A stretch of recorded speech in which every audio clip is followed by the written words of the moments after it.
दोस्तों, आपका मेरे चैनल रिया डायरी में स्वागत है। मुझे ऐसा महसूस हुआ जैसे कोई मुझे पीछे से टच कर रहा हो।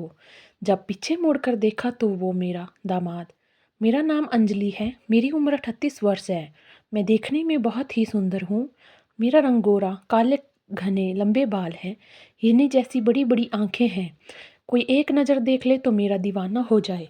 मैं शहर में रहती हूँ। मेरे पति की मौत कार एक्सीडेंट में हो गई थी। मेरी भी एक बेटी है जिसका नाम रचना है। उसकी उम्र 19 साल है। उसकी पापा की मौत जब वो 7 साल की थी तभी हो गई थी। मैंने बड़ी मुश्किल से उसकी परवरिश की थी।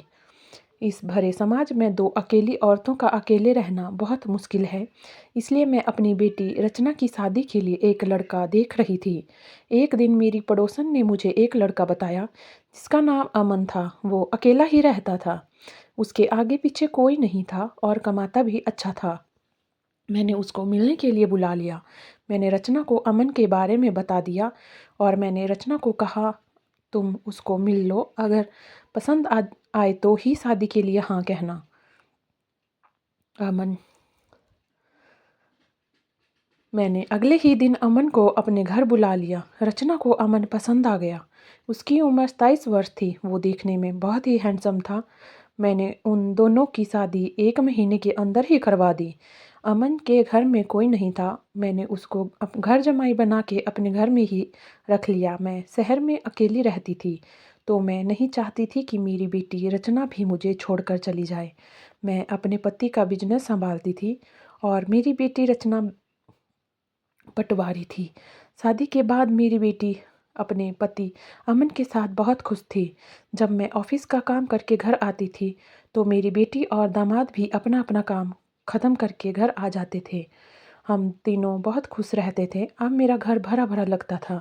अब किसी चीज़ की कोई कमी नहीं थी। हम तीनों आपस में घुल मिल गए थे।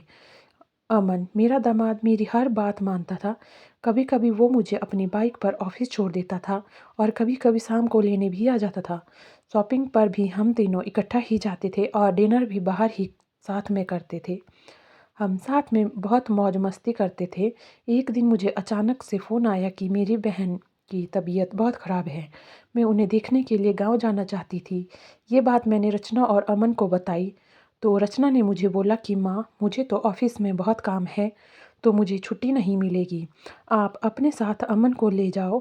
अगले दिन सुबह रचना ऑफिस चली गई और मैं अपने दामाद के साथ अपनी बहन को देखने गांव निकल गए। घर से स्टेशन तक तो हम दोनों ऑटो से गए। गांव को जाने वाली एक ही बस थी। हम दोनों बस स्टॉप पर बैठकर बस का इंतज़ार कर रहे थे। उस बस में बहुत भीड़ थी। गांव के लिए एक ही बस थी तो जैसे तैसे करके हम दोनों बड़ी मुश्किल से उस बस में चढ़े। बस में हम दोनों खड़े खड़े ही जा रहे थे। जैसे ही बस दूसरे स्थान पर रुकी उसके बाद बस में इतनी भीड़ हो गई कि बस में पाँव रखने तक को जगह नहीं थी। कुछ देर के बाद मुझे लगा कि जैसे कोई मुझे पीछे से टच कर रहा हो। मैंने पीछे मुड़कर देखा तो वो मेरा दामाद अमन था। खैर, बड़ी मुश्किलों के बाद हम गांव पहुंच गए। काफ़ी सालों बाद मैं अपनी बहन से मिली। मायके के नाम पर मेरे पास बस मेरी बहन ही थी। हम सब ने रात भर बहुत बातें करी और सुबह होते ही हम दोनों वहाँ से निकल गए। दिसंबर का महीना था। हम इतनी ठंड में उसी भीड़ भाड़ वाली बस में घर आ गए। दिसंबर का महीना था तो ठंड के कारण मैं ऑफिस भी कम ही जाया जाती थी। मेरी बेटी रचना तो पटवारी थी तो उसे रोज़ काम पर जाना पड़ता था। अमन का भी अपना ही काम था तो ठंड में वो भी कभी कभी घर पर ही रहता था। आज संडे था तो आज मेरी बेटी रचना भी घर पर ही थी। ठंड बहुत थी तो हम सब अपने अपने कमरे में ही बैठे थे। तभी मुझे प्यास लगी थी तो मैं पानी लेने के लिए किचन में जा रही थी कि तभी मुझे मेरी बेटी के कमरे से आवाज़ आई।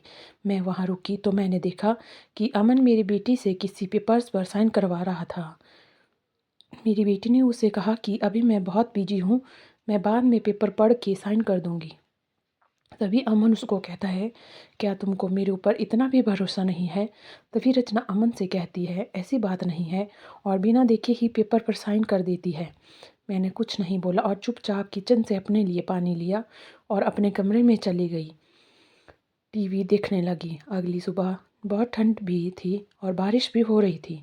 मेरी बेटी तो काम पर चली गई तो मैं भी नाश्ता करके अपने कमरे में चली गई। मुझे बहुत थकान हो रही थी। मेरी आँख कब लग गई मुझे पता ही नहीं चला। कुछ देर के बाद जब मेरी आँख खुली तो मुझे बाहर से अपने दामाद की आवाज़ सुनाई दी। मैंने सोचा मेरी बेटी रचना तो ऑफिस गई है, फिर अमन किससे बात कर रहा है। मैं देखने के लिए जैसे ही बाहर निकली तो मैंने देखा बाहर तो अमन किसी लड़की से बात कर रहा था। जैसे ही मैं उसके पास पहुंची तो मैंने अमन से पूछा कि ये लड़की कौन है। तो वो बोला कि आप इतनी ठंडी में इतना काम करती हो, मैंने तुम्हारे लिए नौकरानी ढूंढ ली है। अब मैं घर का सारा काम ये करेगी और आप आराम करोगी। मैंने अमन से कहा, अरे बेटा इसकी ज़रूरत नहीं है। इतना कहकर मैंने उस लड़की को वहाँ से भेज दिया। अगले दिन भी मेरी बेटी ऑफिस चली गई और हम दोनों आज भी घर पर ही थे। मैं अपने कमरे में बैठकर आराम कर रही थी। मुझे बाहर से आवाज़ सुनाई दी। जैसे ही मैं बाहर निकली तो मेरा दामाद एक लड़की से बात कर रहा था।